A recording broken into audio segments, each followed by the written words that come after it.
Hello बच्चों, नमस्कार। स्वागत है आपका अपने परिवार अंकित एजुकेशन अड्डा में।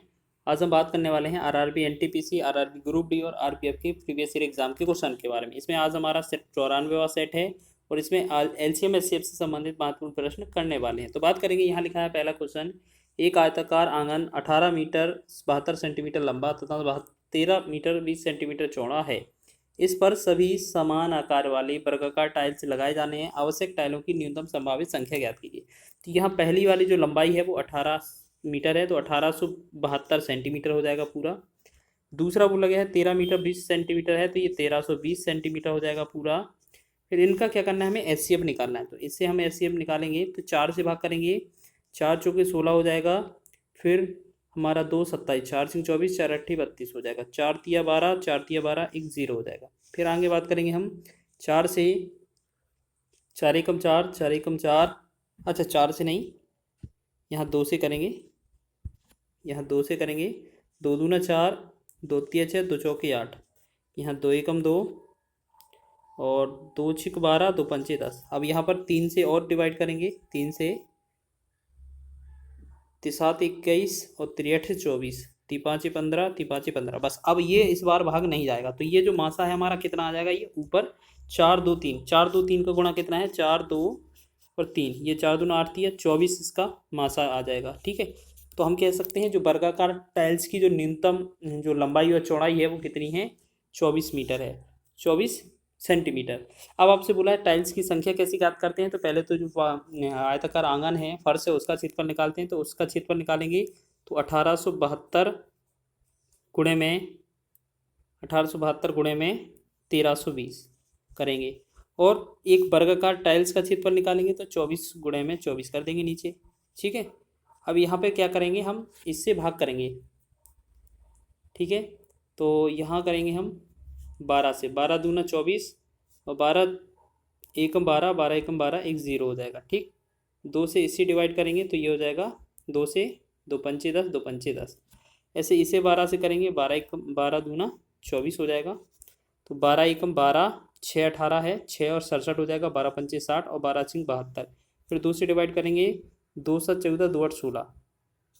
तो हमने देखा ये 78 और गुणे में 55। अगर इन दोनों का जो गुणा करेंगे तो आपका 8 45, यानी कि यूनिट डिजिट जो 0 आएगा, एक आपको यहाँ पर विकल्प में भी दिया है एक 0, तो ये आपका आएगा गुणा होकर 4290 रुपये। 4290 टाइल्स की ये संख्या हो जाएगी। संख्या इसी तरीके से निकालेंगे, इंपॉर्टेंट है, याद रखना। पहले फर्श का क्षेत्रफल निकालना है, बटा में टाइल्स का क्षेत्रफल से भाग कर देना है, आंसर आ जाएगा आपका। आगे बढ़ेंगे अगले प्रश्न की ओर। लिखा है आपका 12 मीटर लंबे और 8 मीटर चौड़े एक कमरे के फर्श को अधिकतम संभावित क्षेत्रफल वाले वर्गाकार डिजाइन को सजाया जाना है। आवश्यक वर्गाकार डिजाइन की संख्या ज्ञात कीजिए। तो पहले जो 12 मीटर लंबा है और 8 मीटर चौड़ा है, इनका मासा निकालते हैं।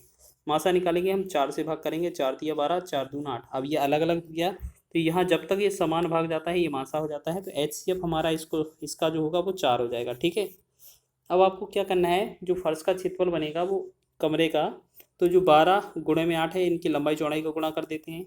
बटा में जो टाइल्स बना है, जो उसका वर्गाकार डिजाइन बना है, उसका क्षेत्रफल 4 गुणे 4 हो जाएगा। 4 एकम 4, 4 दूना 8 हो जाएगा। 4 एकम 4, 4 तिया 12 हो जाएगा। जब हम 3 का 2 में गुणा करेंगे तो ये आएगा 6।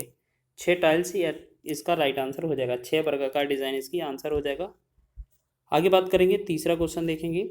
एक हॉल के फर्श की लंबाई 16 मीटर और चौड़ाई 12 मीटर है, जिस पर वर्गाकार टाइल्स लगाए जाने हैं। यदि टाइल्स की कम से कम संख्या का उपयोग किया जाना चाहिए तो प्रत्येक वर्गाकार टाइल्स की लंबाई कितनी होगी। ठीक है ना, तो इस तरीके के क्वेश्चन करने के लिए हम क्या करेंगे, सबसे पहले तो जो आपका 16 है और 12 है, ये आपकी लंबाई चौड़ाई है। इनसे क्या है, आपको लासा निकालना है, मासा निकालना है। तो 4 से भाग करेंगे, 4 चौके 16, 4 तिया 12। ठीक है, तो यहाँ फिर कॉमन नहीं है, तो ये हमारा जो एचसीएफ होगा वो कितना हो जाएगा, एचसीएफ वो हो जाएगा 4। अब क्वेश्चन में पूछा है टाइल्स वर्गाकार टाइल्स की लंबाई, तो लंबाई और चौड़ाई यही आएगी, तो 4 इसका राइट आंसर हो जाएगा। ठीक है, अगर आपसे संख्या पूछा जाता तो आप क्या करते, 16 गुणे में 12 करते और बटा में 4 गुणे में 4 करते। तो 4 चौके 16 और 4 तिया 12। ठीक है, 4 तिया 12 इसका आंसर हो जाता, फिर 12 टाइल्स। ठीक है, तो अब फिलहाल इस क्वेश्चन में टाइल्स की लंबाई पूछी तो ये 4 इसका सही हो जाएगा। आगे बढ़ेंगे अगले प्रश्न की ओर। लिखा है सबसे बड़ी वर्गाकार टाइल की भुजा की लंबाई क्या होगी जिसका उपयोग 13.92 मीटर लंबी और 5.22 मीटर चौड़ी टाइल्स की फर्श बनाने के लिए किया जाता है। तो ये 1392 सेंटीमीटर हो जाएगी, ठीक, और ये दूसरा 522 सेंटीमीटर हो जाएगी। ठीक है, अब इसे हम जब भाग करेंगे तो ये जो आएगा कितने से भाग चला जाएगा, तो यहाँ पर हम बात करते हैं सबसे पहले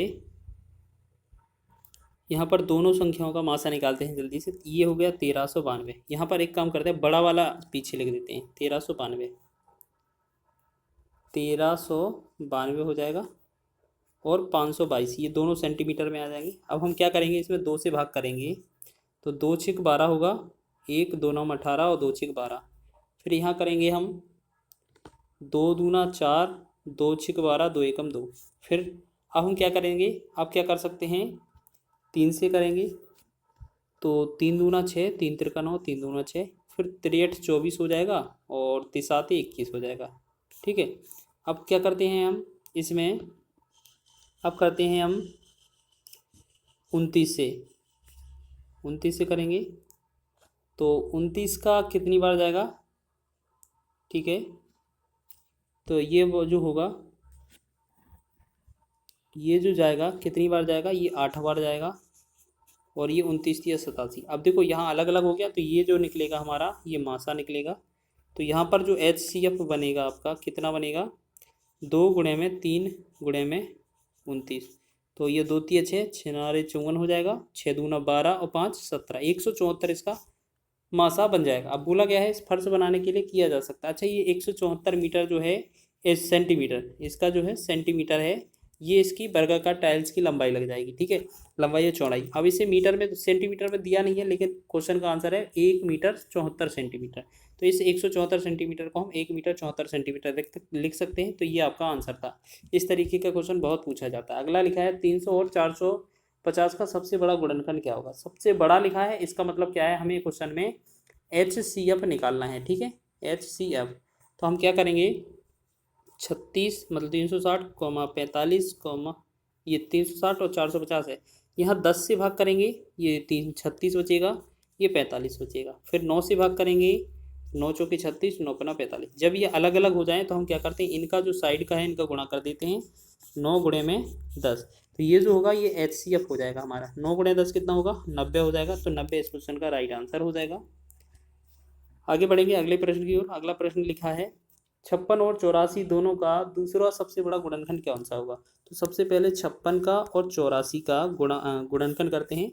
तो सबसे पहले मान लेते हैं 4 से भाग करना है, तो 4 से भाग करेंगे, 4 एकम 4, 4 चौके 16 और 4 दूना 8, 4 एकम 4।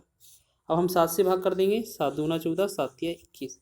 तो हमने देखा इसके बाद ये क्या है, अलग हो जाते हैं, तो 7 चौके 28, तो 28 इसका तो मासा निकल आएगा, लेकिन बोला है दूसरा सबसे बड़ा, तो ये है सबसे बड़ा पहला वाला। अब इससे क्या है, ये 28 से छोटा जो है वो कौन सा होगा, इससे छोटा होगा 14 होगा। तो 14 आपका विकल्प में दिया है। ठीक है, चलिए, क्योंकि 28 के बाद ये 14 से ही विभाज्य होगी, ये सारे जो लासा बनेंगे अगर संख्याएं।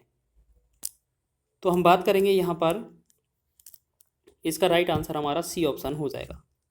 आगे बात कर लेते हैं 7वें प्रश्न की, अंतिम प्रश्न की। लिखा है यदि दो संख्याएं जिनका मासा पा HCF 9 है, वे 5:7 के अनुपात में है, तो उनका अंतर ज्ञात कीजिए। जैसे हम बात करेंगे 5:7 के अंतर में हैं, यहाँ पर अगर बात की जाए तो ये 5:7 था इसमें अनुपात। तो क्वेश्चन में बोला गया है HCF कितना है, 9 है। अगर यहाँ पर हम बात करेंगे, अगर HCF का हम देखो 2 तरीके बताते हैं आपको। यहाँ पर अगर 5 और 7 का अनुपात बात करेंगे, अंतर जो है वो 2 हो जाएगा, और 2 का गुणा HCF में कर देंगे जो आपका 9 है, तो हमारा आंसर हो जाएगा 9 दूना 18। ठीक है, 18 तो ये आंसर हो जाना है। लेकिन आप एक तरीके से और करिएगा, कभी कभार क्या है छोटा और बड़ा संख्या पूछा जाता है, तो हम क्या करेंगे, जैसे आपके 5:7 दिए हैं, ठीक है, तो आपका जो HCF है वो कितना है, HCF बराबर कितना दिया है, 9 दिया है। तो हम क्या करेंगे, 9 से 5 में गुणा कर देते हैं, तो 9 पंचे 45 हो जाता है।